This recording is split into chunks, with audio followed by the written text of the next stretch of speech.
Ketika Abah dapat uang itu, dia datang ke rumah, ngeluarin uang karena mau makan, mau bayar ke warung itu. Kok jadi 1 juta katanya. Dari situ Abahnya pun nyari saya sama anak saya. Saya bilang, "Mbah, udah ini buat Abah aja, ini rezeki Abah," saya bilang. "Nggak usah dibalikin," saya bilang gitu. "Udah bawa aja. Masalah Abah berterima kasih sama anak saya nanti saya sampein. Muka wajahnya seperti apa itu persis banget kayak anak saya, cuma bedanya kalau anak saya kan ada tai lalat ya di kiri, itu enggak, yang kembarannya tuh enggak ada. Pas pertama syuting saya cerita soal Nyai, saya kan dikomplain sama si kembar.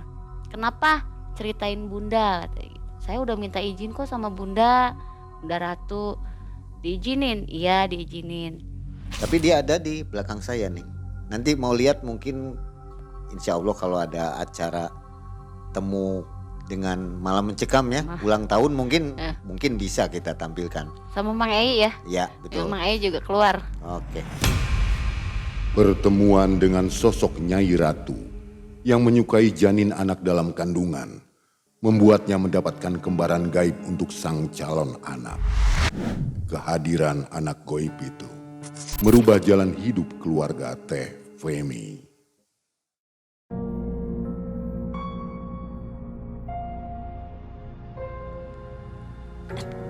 Nah ini dia Teh Femi sudah datang nih. Apa kabar Teh? Alhamdulillah baik. Dari mana Teh? Hah? Dari mana? Atas milarian belut. Belut? Muhun.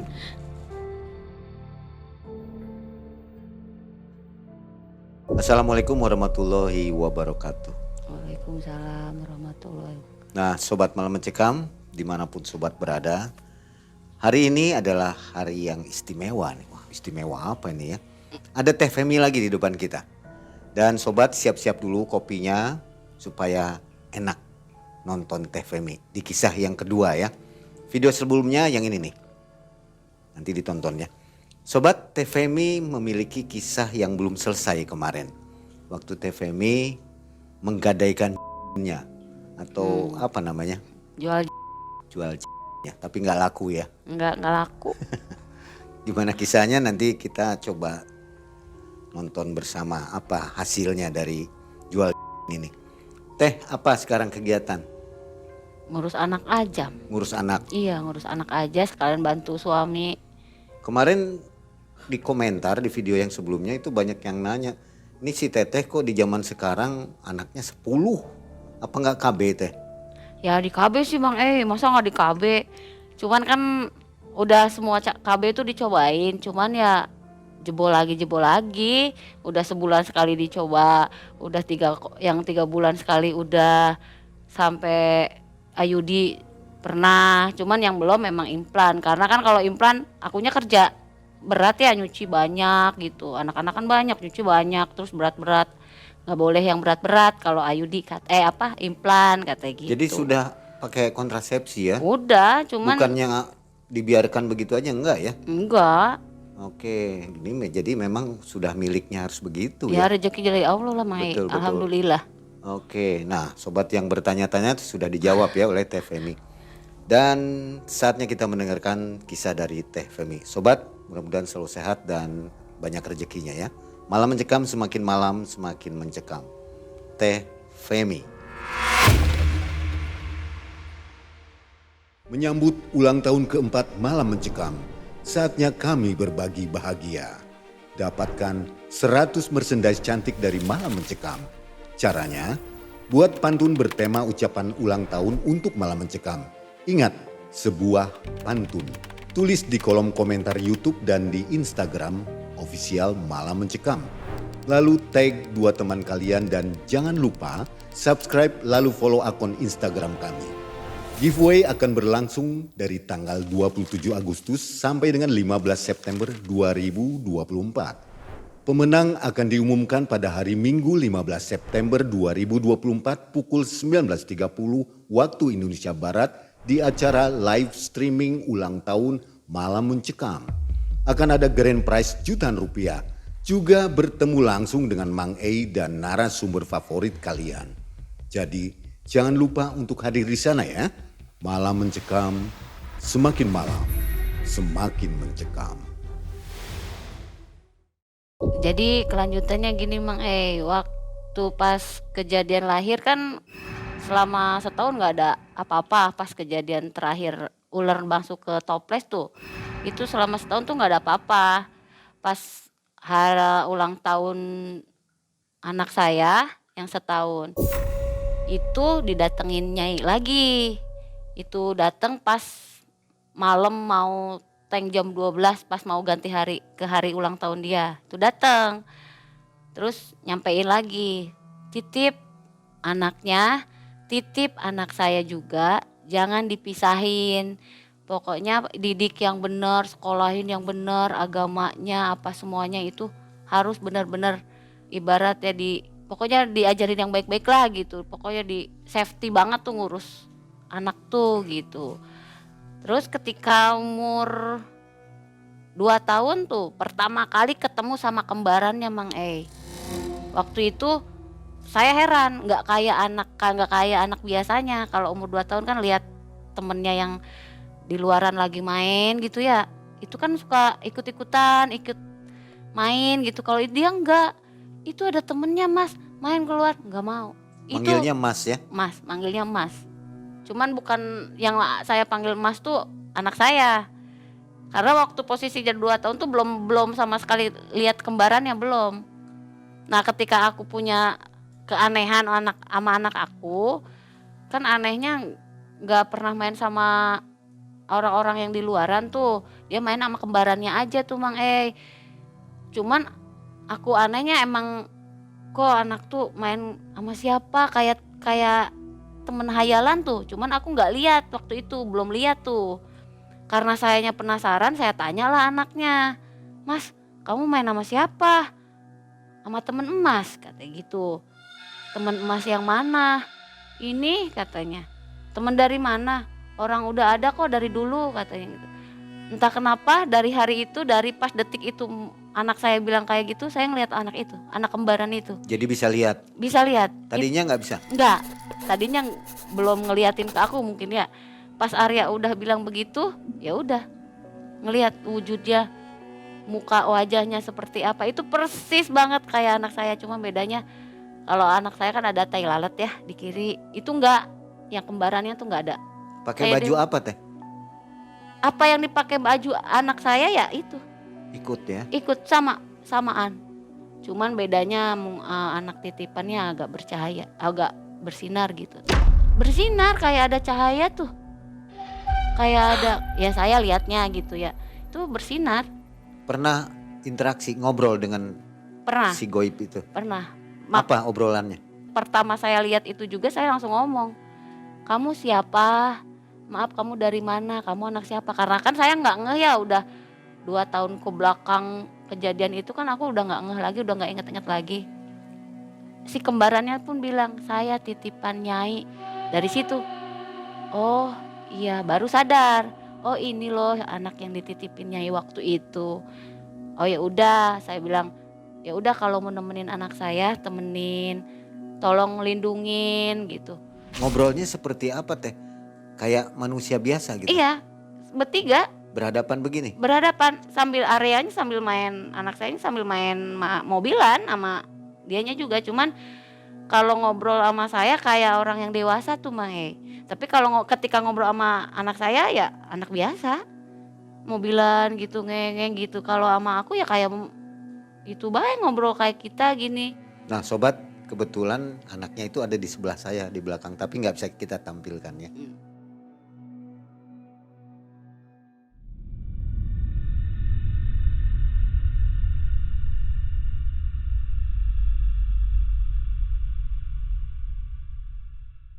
Udah gitu ya udah pas kejadian itu ya udah saya paham, cuman yang lihat cuma saya aja.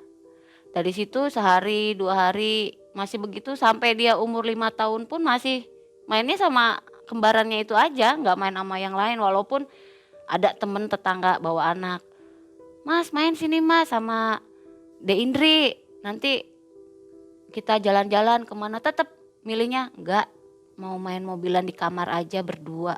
Cuma ngomong gitu aja. Jadi ya Dari 2 tahun ke 5 tahun itu mainnya sendiri aja.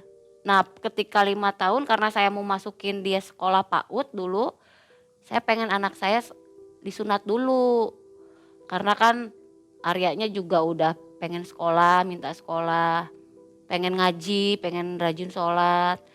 Nah udah gitu aku nggak bujuk tuh, aku ikutan sunat massal nggak ikutan sunat biasa umum pada umumnya lah gitu.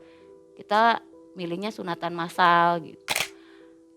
Dibujuk lah anak tuh, mas kan mau sekolah, mas mau ngaji, mau sholat, mau nggak sunat? Tapi sunatnya banyakan nggak sendiri. Sakit nggak bunda? Enggak sakit. Ya paling sakit sedikit, namanya disunat, dipotong ya pasti sakit, cuman nggak akan kerasa. Nanti ya mas tanya teman mas dulu, teman mas juga mau nggak ya disunat katanya gitu. Akhirnya dia ngobrol lah sama kembarannya, depan saya juga. Terus masnya ngomong, mau nggak kamu disunat? Katanya. Nanti kamu bisa sholat loh. Terus mengiyakan tuh si kembar, mau. 3 hari kemudian kita berangkat, hari haknya tuh sunatan massal. Cuman saya di jalan ya, aduh ini gimana ya mikirin si kembarnya tuh sunat sama siapa gitu. Mau manggil nyai saya nggak bisa, kan nggak bisa dipanggil. Kecuali kalau misalkan emang kedua anak itu yang manggil baru datang. Aduh gimana ini solusi di jalan sampai tujuan saya mikir, gimana ya caranya sedangkan yang lihat cuma aku doang gitu. Pas nyampe pesantren, masuk, yang lihat dari berpuluh-puluh santri, yang bisa lihat cuman Pak Ustadz yang punya pesantren itu ke anak kembar. Oh ini tak anak yang mau disunat, 2 anak ini. Siapa dulu yang mau disunat duluan? Saya kaget dong Mae, hah Pak Ustadz bisa lihat tak? Ada apa ya? Enggak apa-apa ya. Saya kan gugup ya, maksudnya Padahal nggak pernah cerita ya? nggak pernah cerita. Dari situ saya ngomong sama Pak Ustadz boleh ngobrol sebentar nggak? Saya bilang gitu. Dibawalah ke ruangan, ada ruangan sebelah lagi, ruangan kosong gitu. Terus saya bilang, Pak Ustadz punten, itu kembaran Arya dari kecil dia ngikutin. Oh gitu katanya. Terus gimana? Ya itu anaknya tuh mau disunat. Tapi kan saya bingung, yang lihat cuma saya sama Pak Ustadz. Udah kata Pak Ustadz, udah biarin yang masalah yang kembarannya biar saya aja yang urus katanya gitu. Terus saya bilang sama Pak Ustadz punten nanti kalau ada kendala pas sunat itu sama anak saya ada kendala, nanti tolong sampein ke saya buru-buru ya. Saya bilang gitu, oh ya udah. Akhirnya saya bawa masuk tuh kedua anak itu. Terus Aryanya bilang, Bunda, Mas tidur di mana? Oh di situ aja. Loh teman Mas di mana? Udah barengan aja. Saya bilang gitu. Karena kan yang lihat cuma saya sama Pak Ustadz. Nah tidurlah barengan satu kasur. Terus dari situ ya sama santri dijagain sama dokter sama Pak Ustadz juga. Dipegangin terus disuntik. Nangis lah anak itu kan karena disuntik sakit mungkin ya Mang. Nangis. Pas ketika nangis aku peluk dua-duanya. Sampai santrinya bilang, meluk sih lebar banget gitu. Kalau meluk kan cukup segini ya. Kalau itu karena saya ngeliat 2 ya saya peluk dua-duanya. Ya udah saya bilang, oh enggak ini tangannya lagi sakit. Saya alasannya. Terus habis gitu ya udah saya keluar tuh. Ketika si dokter mau potong burungnya, kata Pak Ustadz itu tumpul. Si guntingnya itu kan dulu belum ada laser. Tumpul. Itu Si Mas atau yang goibnya? Mas dulu kalau yang goibnya kan di sama Pak Ustadz. Entah itu disunat seperti apa caranya saya nggak tahu. Cuman yang emas itu ketika mau dipotong guntingnya tumpul. Itu dicoba 2 kali, ketiga kali masih tumpul. Buru-buru lah Pak Ustadznya, tunggu dulu dipending dulu aja. Pak Ustadznya datangin saya, Bu maaf ada kendala, kenapa? Aryanya ininya tumpul, guntingnya nggak bisa disunat katanya gitu. Akhirnya oh ya udah nanti saya ngobrol dulu sama kembarannya, saya bilang sama kembarannya kenapa kayak gini kok Mas nggak bisa disunat. Saya pengen sunat barengan. Si kembarnya minta begitu. Jadi ketika Mas dipotong burungnya dia juga ikut dipotong. Jadi sama-sama ngerasain sakitnya barengan gitu. Jadi apapun yang dilakuin harus bareng gitu. Entah itu apa-apa harus bareng. Ya udah saya sampaikan tuh ke Pak Ustadz pengen barengan. Oh ya udah. Nah, yang satu kan dipegang Pak Ustadz, yang satu emang dipegang sama dokter. Dari situ alhamdulillah makanya kepotong, akhirnya bisa sunat. Dan posisi bajunya pun emang sama. Jadi Arya pakai baju kayak gitu, dia pun ngikutin. Entah itu baju dari mana tapi ya sama bajunya. Ketika disunat pun pas ngejeritnya pun sama, pas jepret nangis, nangis satu ya nangis dua-duanya. Makanya saya heran, sunatnya Pak Ustadz pakai apa itu? Sedangkan aku nggak lihat Pak Ustadz megang gunting gitu, tapi kok bisa kepotong.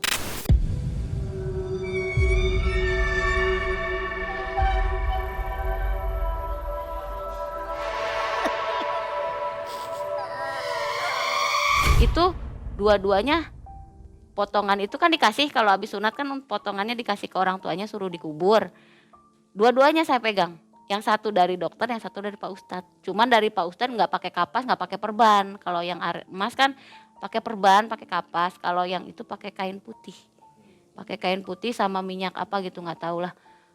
Nah kata Pak Ustadz tuh yang itu suruh dikubur bareng-bareng, nggak boleh dipisahin. Kalau dipisahin takutnya ada dampak apa gitu. Oh ya udah. Terus saya disuruh tunggu di ruang sebelah lagi, di ruang tunggu ibu-ibu gitu sama bapak-bapak yang nganterin anaknya. Nanti saya panggil lagi ya. Oh iya Pak, nanti saya panggil satu-satu untuk ngasihin apa tuh bingkisan sama amplop gitu sama alat sholatnya gitu. Kita nunggulah sama ayahnya di luar.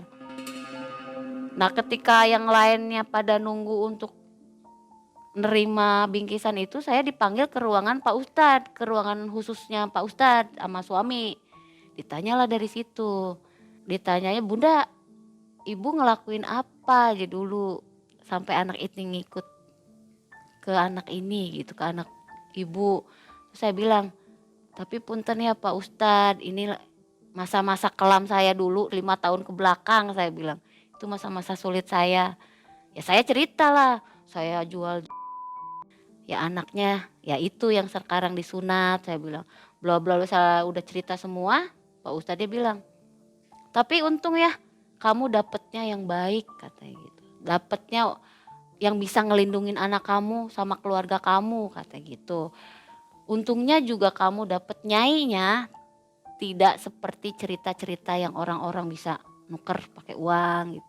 Alhamdulillah Pak Ustadz, saya bilang. Ya makanya saya titipannya ya itu, makanya saya nggak berani untuk ngilangin si kembarannya itu. Memang saya nggak berani ya karena takut ada dampak apa-apa. Ya pasti ini pasti ada dampak kalau memang kita paksa untuk pisah katanya. Nanti juga pisah sendiri. Terus saya nanya, pisahnya kira-kira kapan ya Pak Ustadz? Saya pengen anak saya tuh main sama yang lain, saya bilang gitu. Pengen ya normal lah anak biasa main kelereng ya main sama manusia gitu. Bukan sama temen gaibnya gitu. Nanti ada waktunya, nanti juga orangnya ya masnya itu entah itu gimana caranya dia ngomong sendiri. Teman saya minta pulang, nanti pulang sendiri, nanti kembarannya pun ngomong ke bunda sendiri karena apa? Nyainya udah nitipin ke bunda, otomatis ketika dia pulang dia pasti izin sama bunda, dia pengen balik ke nyai. Itu pasti katanya gitu. Dari situ oh ya udah deh Pak Ustadz makasih, tapi satu katanya, apapun yang diminta Arya positif kasih. Insya Allah Pak Ustadz saya bilang gitu. Setelah itu ya udah saya keluar, saya ke nyamperin anak saya, udah bawa bingkisan tuh Pak. Cuman anak saya yang satu, yang kembarannya itu nggak dapet karena memang nggak kelihatan. Terus nanya, Bunda, kok teman Mas nggak dikasih? Masa Mas aja sih yang dikasih kata gitu. Oh, kalau buat kembaran emas nanti dari Pak Ustadz itu lain soalnya. Oh gitu ta, akhirnya entah gimana caranya Pak Ustadz itu nuntun anak kembarannya itu, anak titipan itu dituntun sama Pak Ustadz. Yang lihat cuma aku sama Pak Ustadz aja waktu itu. Jadinya ya saya nggak tahu apa itu diapain sama Pak Ustadz, tapi alhamdulillahnya ketika balik senang anaknya, kembaran itu senang. Bunda saya senang di sini, saya pengen pesantren di sini sama emas gitu. Sampai membujuk Arya, Mas pesantren di sini aja Pak Ustadznya baik. Itu depan saya ngomongnya sambil berdiri sampai masa sih gaib pengen pesantren gitu, kan nggak ada gaib yang pengen pesantren. Habis itu ya udah sekarang pulang dulu istirahat, sembuhin dulu, saya bilang gitu. Pulanglah, istirahat. Kejadian lagi ketika 3 hari setelah sunat, Arya pipis di kamar mandi sendiri. Temennya diem di ruang tamu, kan disimpan sama aku di depan TV, di ruang TV. Dia izin, saya mau pipis dulu, kamu jangan kemana-mana. Dia pipis lah ke kamar mandi. Posisi saya di dapur sama mama, sama orang tua aku. Pas pipis, pas keluar dari kamar mandi itu, kata masnya bilang, kamu jangan colek-colek saya sakit, katanya gitu. Saya heran sama mama, Mas, kamu ngomong sama siapa? Itu tuh tuyul megang-megang emas, katanya gitu. Orang lagi sakit baru sunat masih berdarah, dipegang-pegang. Baliklah dia ke tempat tidur yang disediain itu. Mungkin cerita sama kembarannya. Kembarannya marah, dari situ hilang Mang E. Entah kemana, dicari sama emas sampai emas nangis. Kemana teman emas perginya? Nangis, Mang E bener-bener nangis sampai kesegukan tuh, bener-bener nangis. Tiba-tiba entah berapa lama itu tiba-tiba kayak ada meledak kayak ban betus tuh, truk. Kalau ban pecah, dor gitu. Itu yang dengar bukan saya aja, itu tetangga semua denger. Sampai pada keluar, sampai nggak tahu dadakan atau apa langsung ronda di situ takut ada apa-apa. Dicek keluar ke jalan karena kan rumah saya pinggir jalan, nggak ada yang pecah ban. Takutnya tembakan polisi, nggak ada polisi. Takutnya ada yang main petasan yang gede, dicek nggak ada. Kita kan keluar otomatis pas dengar suara itu langsung keluar. Cuman posisi saya masih meluk Arya karena kan nggak mau lepas, pengen cari temennya kemana. Disabarin, sabar ya Mas, nanti juga datang lagi, ketemu lagi. Nah pas keadaannya udah kondusif, udah tuh pada balik lagi, pada masuk lagi. Tuh anak belum ada. Terus udah, Mas sabar, nanti temennya datang lagi, nanti tidur sama Mas. Sok Mas sekarang tidur. Tetap anaknya nggak mau tidur. Udah sekarang Mas tidur, nanti Bunda panggilin nih, barangkali ada di luar gitu. Ya udah panggilin kata Mas gitu. Ya udah saya pura-pura keluar. Padahal ya nggak nyari, mau nyari kemana, orang gaib begitu. Nggak taunya pas saya balik tiba-tiba udah main lagi sama anak aku. Ketika aku balik, udah ada sih sama anak aku. Terus aku tanya dong, kamu dari mana? Mas ini nangis loh sampai kesegukan. Kamu tega tak ninggalin kembaran kamu ini? Maaf Bunda, saya kesel. Kesel kenapa? Kesel sama si tuyul yang ngerjain Arya itu. Ya udah saya kasih pelajaran aja katanya gitu. Terus sekarang udah saya usir, udah saya pulangin ke tempatnya kata. Ya wallahualam kemana tempatnya saya nggak tahu. Oh ya udah sekarang istirahat aja, nggak usah mikirin yang lain-lain. Nanti besok kita mau syukuran, saya bilang gitu. Nanti jangan berantem lagi ya. Iya. Mau ada makhluk apapun jangan dianggap biar aja. Oh iya, besoknya kita syukuran tuh Mang E. Itu bikin nasi kuning tadinya 1. Emasnya bilang bikinnya 2. Kita bikin 2. Ketika makan dikasih makan 1 piring berdua. Ayamnya harus 2. Minumnya harus 2. Kalau tahu pun tahunya 2, itu 1-1. Tapi nasi barengan.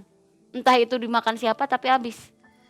Entah itu dimakan sarinya, kalau kata orang kan kalau gaib makan sarinya ya. Kalau ini enggak habis. Toh kalau ayam ya tinggal tulang gitu. Tapi nggak tahu.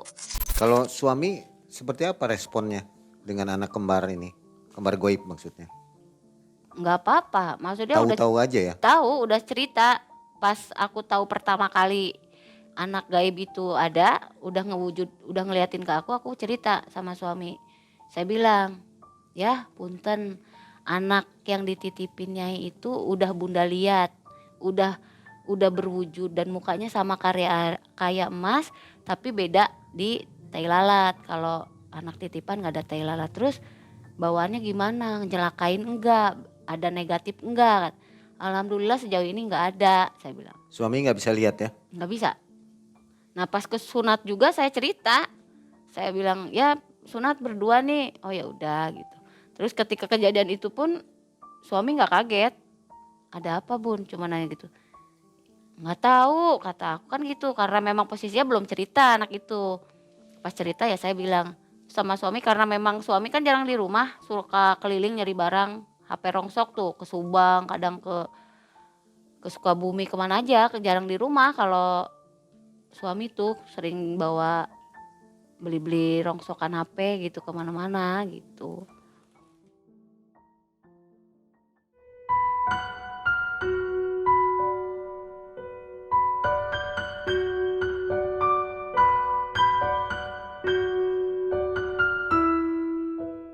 Dari pas sembuh itu alhamdulillah keistimewaan satu-satu kelihatan Mang E. Kalau anak biasa kalau lagi tidur dibangunin itu susah banget. Ketika dengar suara bedug, kalau di kampung kan bedug dulu sebelum suara adzan, itu bangun Mang E. Sama adzan dia bangun, tapi posisi masih merem Mang E.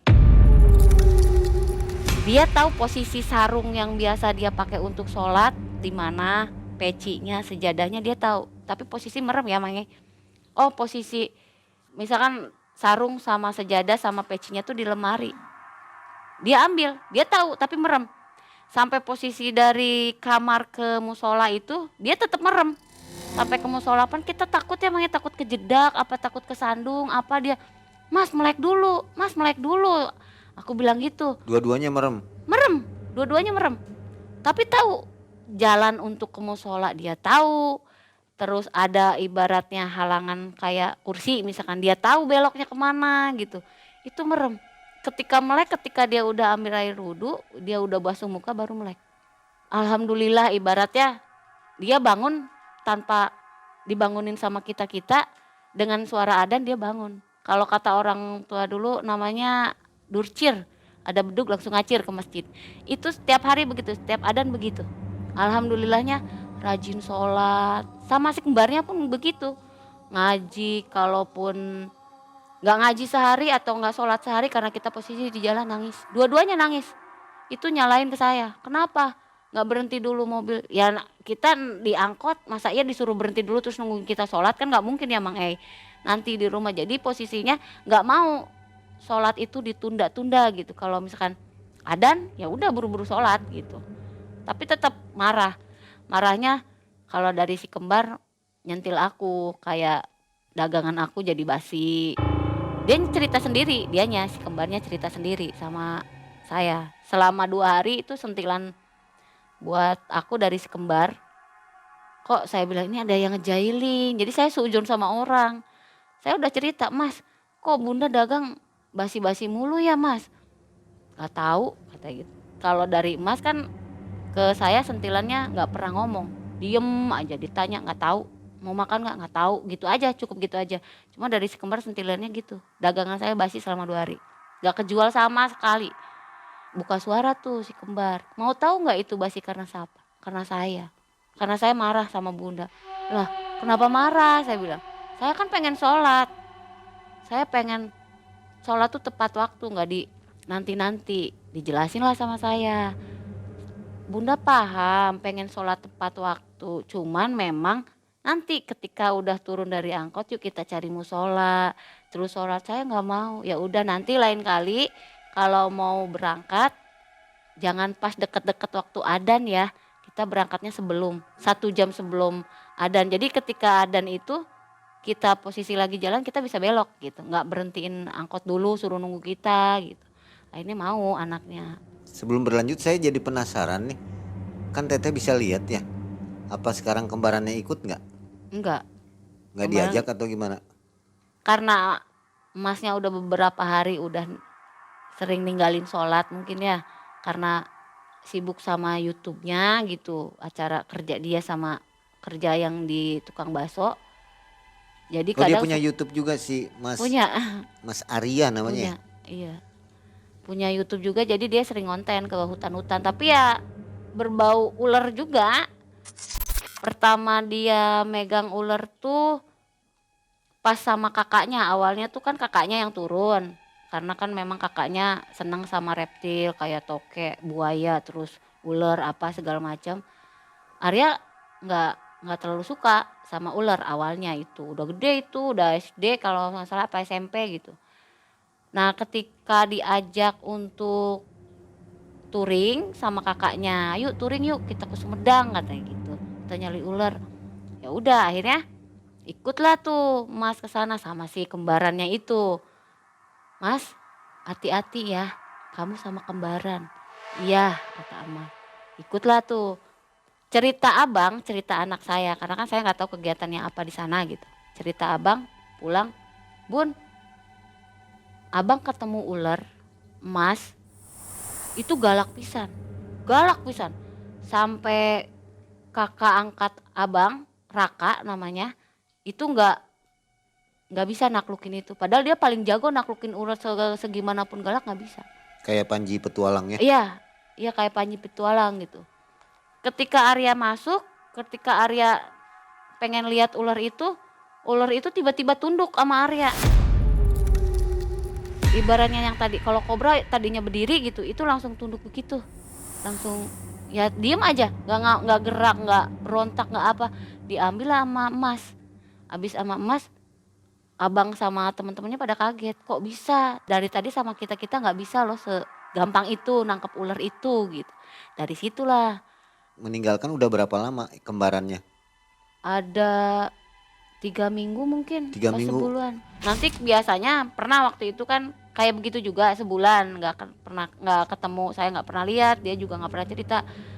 Nanti datangnya bukan kembarannya, nyainya yang ngasih tahu ke aku tuh, kenapa kembarannya tuh nggak pernah ada di sini karena emasnya nggak mau sholat gitu. Oh gitu. Iya, jadi si kembarannya istilahnya, gue sakit hati nih, lu nggak rajin sholat gitu. Jadi ya dia pergi dengan sendirinya tapi nggak balik ke nyai. Kalau Cuman sekarang dipanggil diundang sama Teteh bisa. aku nggak bisa manggil, aku nggak bisa Si manggil, kembarannya nggak bisa dipanggil ya. nggak bisa, aku nggak Kalau bisa si manggil, Mas Aryanya bisa manggil? nggak bisa, Nggak bisa juga. nggak bisa. Dia Jadi datang gimana sendiri. maunya aja begitu. Iya, ketika datang itu kalau emasnya rajin, sholat 5 waktunya nggak keliwat, ngajinya rajin, itu pasti datang dengan sendirinya. Aku tahu karena dia yang bilang sendiri, saya akan datang ketika emas bersih. Istimewa ya. Gitu. Balik lagi nih Mang ya ke zaman dia habis disunat nih. Ada keistimewaan dia yang aku kaget banget waktu itu. Saya ke minimarket. Posisi minimarket sama rumah kan deket, cuman aku malas jalan jadi pakai motor. Kita ke minimarket lah beli susu, beli bahan makanan gitu, bahan dapur. Pas ketika mau pulang hujan. Hujan tuh. Saya bilang sama Mas, "Mas, hujan nih Mas, neduh dulu yuk." "Ya udah, nggak usah hujan-hujan nanti sakit." Iya. Kita neduh tuh di depan minimarketnya tuh. Karena kan di depan minimarket suka ada kursi-kursi kan disediain. Nah, kita duduk di situ. Nah, nggak selang berapa lama ada kakek-kakek bawa dagangan coet. Apa tuh coet? Kalau bahasa Indonesia cobek ya. Nah, itu datanglah itu. Terus saya tanya, "Dari mana, Bah?" "Habis jualan," katanya gitu. "Oh, habis jualan. Udah laku berapa?" Saya bilang gitu.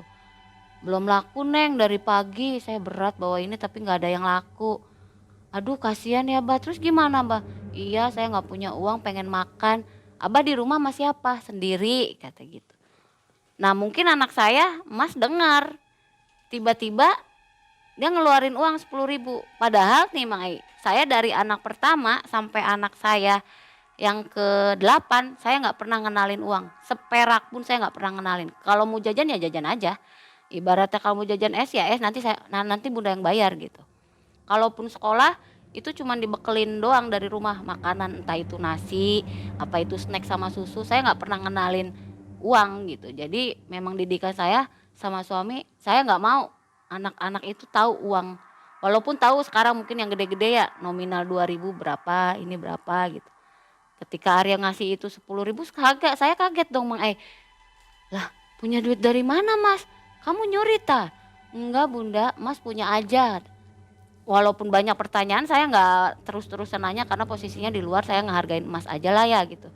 Takutnya saya marah di situ nanti orang-orang pada lihat marahin anak gitu. Akhirnya Mas ngasih lah tuh uang ke Abah dengan omongan, "Bah, tapi ini dijajaninnya ketika Abah nyampe rumah. Ketika Abah udah mandi, udah simpen dagangannya, udah bersih lah, beli makan baru pakai," kata Mas. Nah, oh ya udah disimpan lah sama Abah di saku yang baju. Dari situ ya udah saya pulang, Abahnya pulang. Dari situ saya nggak tahu gimana-gimananya. Nah, setelah beberapa hari itu Abah dari pas kejadian kemarin, itu cerita Abah ya Mang bukan saya. Jadi ketika Abah dapat uang itu, dia datang ke rumah ngeluarin uang karena mau makan, belum beli nasi rames mungkin. Saya ngerasa masukin uang tuh 10.000 katanya ke saku celana saya. Saya pindahin ke saku celana saya karena awalnya dari saku baju dipindahin ke sini.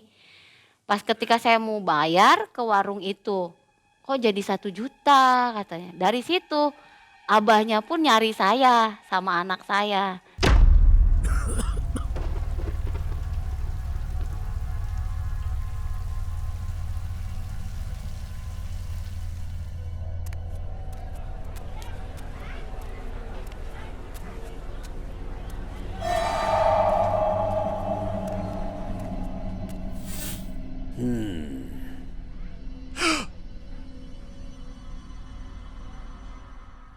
Dengan cara nunggu di Alfa, barangkali suatu waktu saya ketemu di Alfa ini lagi gitu, karena kan memang posisinya saya nggak jauh ya. Dari situ saya kan nggak ke apa-apa karena stok makanan saya sama itu udah saya beli waktu itu, waktu pas pertama ketemu sama Abah. Nah udah lama Abah udah bawa makanan, udah bawa uangnya yang 1 juta itu mungkin ya karena udah dibeliin, jadi nggak tahu tinggal sisa nominal berapa. Saya sendiri dah tuh ke Alfa. Gak taunya Abah ada di situ. Sampai saya nggak ngeh kalau itu Abah yang pernah ngobrol sama saya terus dikasih uang sama anak saya nggak pernah ngeh. Cuman Abahnya ngeh. Pas saya mau buka pintu minimarket tuh ditarik saya sama Abah. Neng sini dulu kata. Siapa sih kakek-kakek gitu kata aku. Ada apa Bah? Neng makasih, tiba-tiba meluk Mang Eir, tiba-tiba Mbah Abah itu nangis. Abah siapa? Kok Abah nangis meluk saya, kenapa? Saya mau terima kasih sama Neng sama anaknya katanya. Emang nolong apa saya? Anak saya juga nolong apa sama Abah? Ingat gak Neng, saya yang jualan cobek katanya gitu. Yang saya dikasih uang 10.000 sama anak Neng.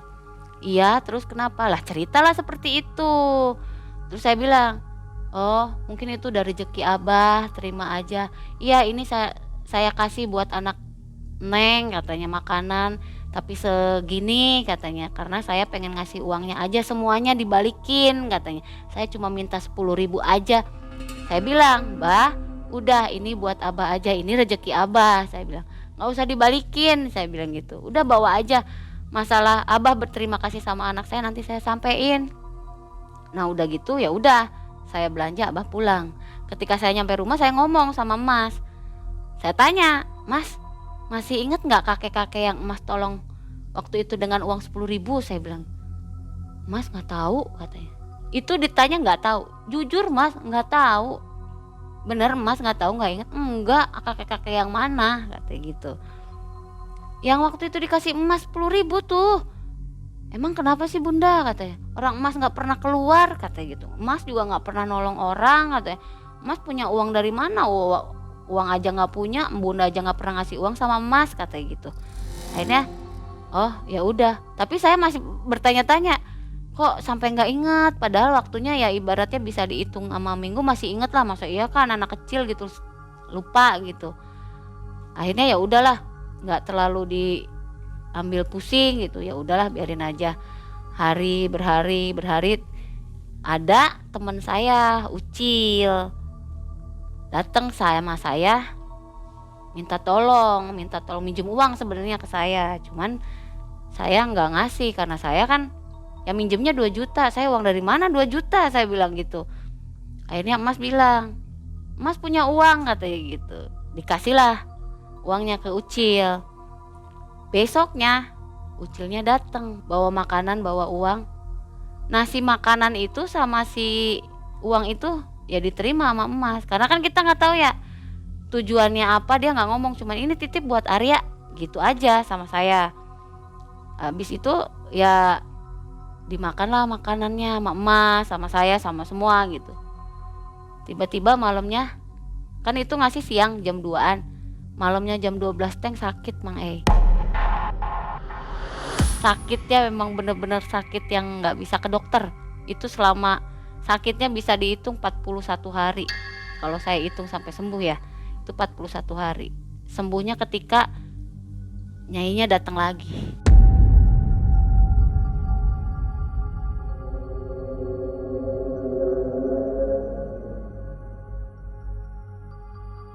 Kita udah berusaha ke puskesmas, ke bidan, sampai ke rumah sakit pun nihil. Hasilnya sehat, nggak ada apa-apa. Apa yang dirasakannya? Kayak biasa, panas tinggi, pucet, panas badan, tapi kaki dingin, kaki doang yang dingin, kaki, telapak kaki. Kembarannya Itu kemana waktu itu? Kembarannya ada sama, persis kayak begitu. Sakit juga? Sakit juga. Jadi ketika Arya sakit, dia sakit. Ketika Arya nangis, ikut nangis. Ketika dia marah, ikut marah gitu. Apapun yang Arya rasain, apapun yang Arya lakuin itu sama persis kayak gitu. Itu sakit. Sampai saya bingung. Ini kita udah bolak-balik ke bidan, ke puskesmas, ke rumah sakit, nggak sembuh-sembuh. Apa kita ke orang pinter aja ya? Saya bilang, pernah sempet kayak gitu. Saya bilang sama Mas ke orang pinter aja ya, kali aja ada yang ngejailin, saya bilang gitu. Alhamdulillahnya si kembarnya bilang, jangan ke sana, tunggu aja, nanti juga sembuh sendiri, kata gitu. Dari ketika si kembarannya bilang gitu, nggak lama nyainya datang. Itu ibarat dibilang kaget, saya kaget. Dibilang saya, Jiko ada lagi, heran kenapa bisa nongol lagi gitu. Saya nggak manggil nggak apa kok nongol gitu. Tampilannya seperti apa? Sama. Masih Biasa, seperti dulu? Iya masih seperti dulu, tapi nggak berbentuk ular, cuma lu biasa aja manusia gitu. Kalau dulu kan sempat ada tampilannya setengah manusia setengah ular. Kalau ini enggak, setiap hadir itu ya gitu, posisinya kayak manusia aja utuh gitu. Pakai baju apa aja teh? Pakai baju hijau, pakai pakai mahkota emas gitu, pakai samping kayak gitu. Tapi bedanya nggak ada delmannya. Kalau dulu kan ada delman, setiap ada delman pasti ada nyai. Kalau ini nggak, datang sendiri tiba-tiba. Sampai saya nanya sama nyai, maaf nyai, kedua anak saya kenapa sakit? Saya bilang, kamu yang salah. Kenapa uang yang dikasih teman kamu itu dimakan sama kedua anak saya? Lah emang itu uang apa? Saya bilang gitu. Itu niatnya nggak baik orang itu, katanya. Ya ibaratnya cuman pengen manfaatin doang gitu. Itu tuh ibaratnya uang haram lah gitu. Itu cuma dimanfaatin doang. Dia dapat keuntungan dari Arya, dia gunain untuk kepentingan yang nggak benar, katanya gitu. Ya dampaknya makanan yang dia kasih dari uang itu, ya itulah hasilnya. Dari situ saya minta maaf sama nyai, sampai saya nangis samanya, ya Allah nyai, terus saya harus gimana biar anak saya sembuh. Pikiran saya waktu itu takut anak saya diambil sama nyai, dua-duanya. Hati seorang ibu, batin saya seorang ibu, ya Allah hancur banget mengai. Cuman ya mau gimana lagi ya, kita pasrah aja gitu. Akhirnya nyainya bilang, saya akan sembuhin tapi dengan satu syarat, tidak boleh ada yang tahu kelebihannya Mas. Entah itu mau nolong orang karena dia datang minta tolong ke kamu, nangis-nangis, kamu gak tega langsung dikasih, saya gak mau. Terkecuali dia tergerak hatinya sendiri pengen nolong orang itu, silahkan, mangga. Setiap orang yang ditolong jangan dikasih imbalannya tuh, jangan dikasihin karya gitu. Jadi kalau kasih makanan jangan dimakan karya, kasih aja, disedekahin aja, katanya gitu. Entah itu uang, entah itu makanan, sedekahin aja, katanya gitu. Nah alhamdulillah dari situ anak aku sembuh, kedua anak aku tuh alhamdulillah sembuh. Ya aktivitas seperti biasa aja.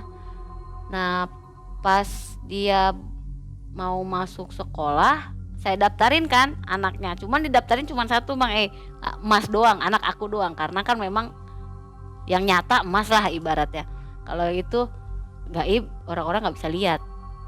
Dan saya bingung lagi mau daftar anak sekolah tuh, aduh mana ini harus barengan gitu. Kalau nggak barengan nanti saya kena sentil lagi, gimana ngejelasinnya, saya bingung. Saya minta saran lah sama suami waktu itu, ya nih Mas mau sekolah, tapi posisinya harus dua-duanya didaftarin. SD waktu itu? PAUD. Masuk PAUD? Masuk PAUD. Saya bingung ya gimana. Terus kata ayah, udah daftarin aja Emas aja, nanti sekolahnya bareng-bareng, katanya gitu. Kan yang daftar nanti ke guru nggak sama anaknya kan suruh main, katanya gitu. Kalau yang mau daftar kan langsung ke kepala sekolahnya, katanya. Oh ya udah, ya ikutin lah sarannya suami gitu. Ikutin saran suami, saya daftar lah, namanya Arya ini segala macam. Saya bilang sama Arya, Mas udah didaftarin, besok Mas sekolah ya. Ya udah nanti Mas beli seragam udah disediain di sekolah Mas tinggal bawa tas aja sama bekal sekolah kata, tapi nggak boleh bawa uang, saya bilang gitu. Akhirnya maulah tuh Mas, ya besok semangat tuh Mang dua-duanya semangat banget. Besoknya pas sekolah, kan kalau sekolah harus berbaris dulu tuh, diajarin baris, terus nyanyi apa, terus masuk cium tangan gitu. Itu nggak pernah pisah, tangan tuh tetap megang berdua, pegangan tangan tuh tetap nggak ibaratnya lepas gitu, nggak. Itu tetap pegangan sampai masuk ke kelas pun pegangan. Tapi yang dibikin marahnya ketika di absen, si kembarannya nggak di absen. Marah pas pulang sekolahnya tuh ke saya, manyun dua-duanya, marah dua-duanya, iya. Sampai pulang ke rumah bilang, kok saya nggak dipanggil Bunda, kenapa saya nggak dipanggil, saya nggak didaftarin sekolah tah. Dari situlah Mang saya ngejelasin ke si kembarannya bahwa yang bisa lihat kamu tuh cuman saya sama Emas, yang lain nggak bisa lihat, saya bilang gitu. Jadi punten-punten, bukannya Bunda nggak mau daftarin kamu, sekarang saya daftarin kamu, tapi orang-orang nggak bisa lihat gimana posisinya, kan kamu keadaan kamu kayak gini. Saya nggak nyalain kamu, tapi kamu mau ikut sekolah ya mangga, nggak ngelarang. Toh kamu sholat bareng, ngaji bareng, sekolah pun sok bareng. Cuman yang bisa lihat cuman Bunda. Dan maaf jika nanti di sekolah memang kamu agak dicuekin sama gurunya, karena memang gurunya nggak lihat kamu. Dari situ Mang baru paham, oh iya ternyata keberadaan saya diketahui Bunda, tapi saya nggak bisa beraktivitas seperti Arya biasa gitu di sekolahan. Akhirnya dia paham, ngerti. Ya biasa sekolah PAUD terus sampai SD ditemenin sampai kelas 3 masih ada, masih baratnya barengan tuh nggak bisa pisah. Pas naik ke kelas 4 udah jarang ikut untuk ke sekolah, karena mungkin entahlah alasannya apa, itu jarang ikut. Ketika ngikut itu ketika Emas punya musibah, kalau misalkan mau dijailin sama orang, dibully sama orang, baru ngikutin. Itu pun saya tanya, kalau ketika Emas naik kelas 4, kenapa kamu nggak ngikutin Emas sekolah juga? Saya Dia bilang, tinggal di rumah, tinggal di rumah bareng. nunggu aja di rumah gitu. Iya sama saya. Begitu si Mas sekolah, Emas kembaran sekolah, nunggu di rumah. iya dia nunggu di rumah sama saya. Ya biasa aja main mobilan, biasa gitu, main peletokan apa-apa gitu. Masnya sekolah, ketika Mas pulang sekolah main lagi bareng. Dan Mas dari kecil, aku bilang dari umur 2 tahun sampai gede pun dia nggak pernah punya teman banyak. Temennya cuman itu aja. Ketika punya teman banyak itu pas dia putus sekolah, karena kan memang gabung sama abangnya, barulah. Itu sering tuh Mang sering ada pembulian ke Emas. Kalau pulang dia nangis, posisi belum ikut tuh si kembarnya. Kita cerita tuh bertiga, tadi teman Emas ngambil pulpen Emas menulis nggak ada, sampai Emas dimarahin sama ibu guru. Lah pulpennya kemana? Diambil sama teman Emas, Emasnya dimarahin. Ngadu atuh sama gurunya kalau pulpennya diambil sama itu. Teman Emasnya nggak ngaku. Pas pulang sekolah Emasnya digebugin. Abis digebugin kan marah si kembarannya, siapa orangnya kata gitu. Ayo sama saya. Yang namanya gaib walaupun nggak ditunjukin orangnya itu tetap ketahuan Mang walaupun nggak tahu orangnya yang mana, walaupun Emasnya nutupin waktu itu nggak tahu. Besoknya anak itu tangannya patah dengan posisi si kembarnya nggak ada. Ketika pulang dia bilang anak itu tangannya patah sama saya karena dia udah nonjokin kembaran saya nggak terima begitu. Nah ketika pas kejadian itu terjadi, saya ngerasa salah dong sama anak yang udah dibalas sama si kembarannya, walaupun memang orang-orang nggak tahu.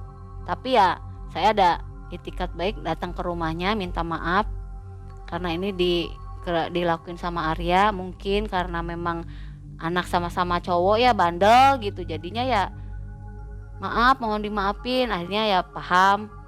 Kenapa kok berani minta maaf?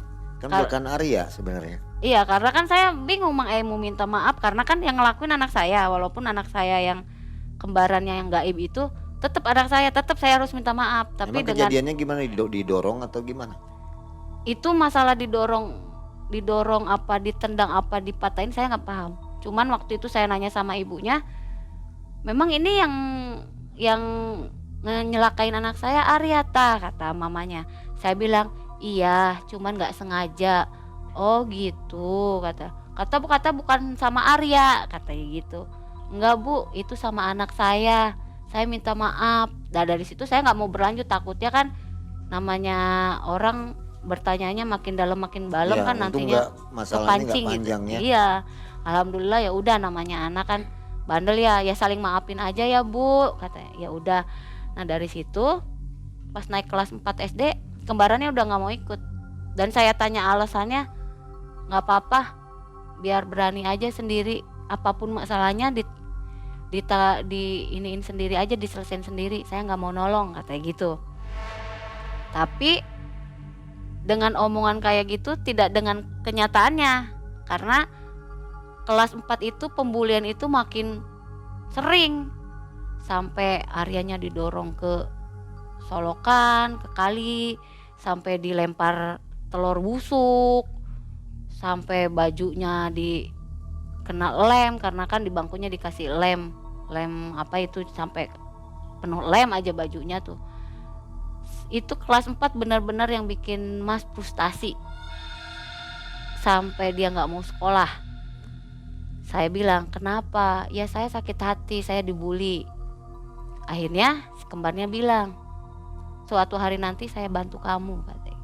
Entah dengan cara apa, kamu nggak boleh ibaratnya komplain lah, nggak boleh ngelarang saya, karena kamu sakit saya sakit, katanya gitu. Ada satu hari anak saya dijebak, si tanahnya tuh digali, ditutup sama karakas tuh daun pisang kering, itu mau lewat otomatis kan jeblos ya area. Nah di bawah itu banyak beling banyak beling. Itu cerita dari si kembarannya.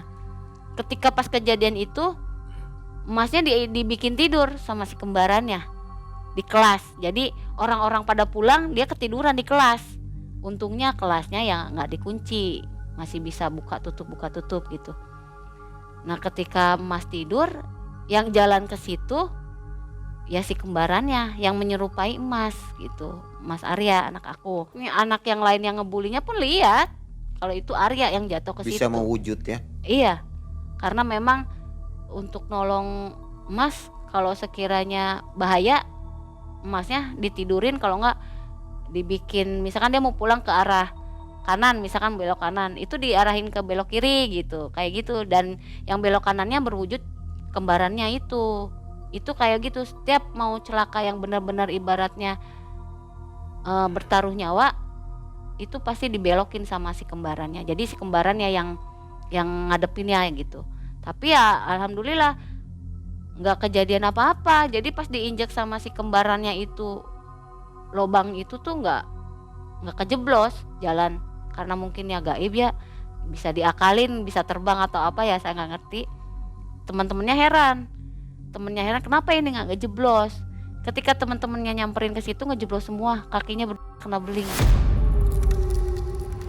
Itu ada yang dijahit 16 jahitan, ada yang 13 jahitan, ada yang cuman 3, ada 3 jahitan itu ada. Pusing lagi saya harus gimana, karena memang mereka lihat Arya loh gitu. Kalau itu posisi pure ngelihat Arya lewat ke situ. Saya bilang sama anak-anak yang ngejailin Arya, kenapa kamu bisa nuduh Arya? Saya bilang gitu. Sedangkan Arya nggak ngelakuin apa-apa ke kamu. Kamu celaka gitu karena siapa? Temennya yang satu yang kena 16 jahitan itu, dia jujur, dia ngomong, Bunda maaf, itu yang bikin kita katanya. Saya pengen kita pengen nyelakain anak Bunda, yang ngasih pelajaran nama anak Bunda. Kenapa? Emang anak Bunda bandel ta, nakalin kamu ta gitu. Terus sampai temennya bilang, saya iri sama Arya. Setiap guru-guru tuh pada sayang sama Arya, karena setiap pulang sekolah itu jam 11 dia nggak pernah mau langsung pulang sekolah, pulang ke rumah. Dia langsung ngajak gurunya ngobrol entah itu soal agama, entah soal apa, terus masalah PR gitu. Kalau ada PR dia konsultasi dulu sama gurunya, "Bu, caranya gimana? Gini-gini," gitu mungkin. Dia iri, sampai akhirnya yang ngerjain kayak gitulah, mau ngejebak Arya kayak gitu. Alhamdulillahnya ya ketolongnya sama yang gaib itu. Galak-galak ya, jahat-jahat anak-anaknya. Kelas 4 sudah sampai begitu ya. Ya, Kalau zaman sekarang itu udah masuk ke hukum ya. iya. Bisa jadi Pernah masalah. waktu itu juga Arya dipukul Mang ditonjok itu sama. Teteh nggak laporan ke guru. Enggak, waktu yang pertama-tama enggak. Saya orang tuanya yang datang, ya sama orang tua lah ketemu gitu. Cuman memang waktu itu pernah ditonjok sama orang yang sama juga karena masih dendam mungkin. Ditonjok, Aryanya nangis, pulang jam 9:30 pas waktu istirahat, pulanglah ke rumah. "Kenapa kamu nangis?" "Saya ditonjok." Posisi ada si kembar, aku sama si kembar. "Ditonjok sama siapa?" Saya bilang. "Sama temen emas." Saya samperin dong ke sekolah, posisi kejadian kan emang di sekolah. Saya ngadulah sama guru, sampai si anak itu diberhentiin sekolah karena memang udah nyelakain temennya sendiri gitu. Si kembarnya pun ngebalas lagi tonjokan, entah itu ditonjok seperti apa, tapi dianya sampai ijo ininya sama si kembar. Pukulan goib ya. Ya walau alam ya itu mungkin ya. Nah dari setelah kejadian itu ya kita kan berdamai tuh sama orang tua. Akhirnya ya udah, akhirnya aktivitas lah seperti biasa. Nah pernah nih Mang kejadiannya 2 tahun ke belakang itu saya ngajak anak-anak saya. Saya anak pertama, anak kedua, sama sampai anak ke-6 kalau nggak salah waktu itu. Itu kejadiannya hari Jumat tanggal 19, saya masih ingat bulan Mei. Tanggal 19 hari Jumat bulan Mei. Itu ya rencana kita mau makan bakso ya. Saya punya rejeki, yuk makan bakso, anak-anaknya pengen bakso waktu itu. Ya udah saya ke kedai bakso, datang ke kedai bakso, belum nginjek si tempatnya, kita masih di parkiran, anak saya udah muntah-muntah. Saya pikir masuk angin gitu, apa keracunan apa gitu. "Mas, kenapa?" "Nggak tahu Bunda, tiba-tiba mual," kata Arya. Habis itu ya udah nanti minum ya di dalam, saya bilang. "Oh iya." Udah tuh udah muntah-muntah, saya bawa ke dalam, saya mesen bakso. Habis pesen bakso, tiba-tiba Mas ngepris, langsung diem, tapi matanya walaupun badannya diem, matanya tetap jalan kanan kiri atas bawah samping gitu. Saya nanya, "Mas, kenapa?" "Bunda, kita pulang, di sini penuh," katanya gitu. "Banyak demitnya, ayo," katanya gitu. "Baksonya juga udah dijilatin, yang udah dikemangkokin tuh," katanya. Nah habis Mas ngomong kayak gitu, ya kita kan takut, ya udah kita pulang karena kita takut gitu. Jadi kalau diceritain masih panjang nih Mang cuman Waktunya ya. waktunya Mang Oke, nggak apa-apa. Nah, Sobat Malam Mencekam ini semakin panas ceritanya, semakin rame ya, seru. Jadi bisa disambung di lain kesempatan, Teh? Insya Allah. Masih banyak ya Masih kisah-kisah banyak, iya. ganjil dan istimewa Iya. dari Mas Arya. Mas ya panggilannya. Iya, panggilannya Mas. Dan Sobat Malam Mencekam, sayangnya kita belum bisa menampilkan Mas Arya ini ya. Karena usianya juga masih 15 Tahun. karena kita takut sesuatu akan terjadi pada dirinya. Untuk keamanan lah gitu ya. Iya. Tapi dia ada di belakang saya nih.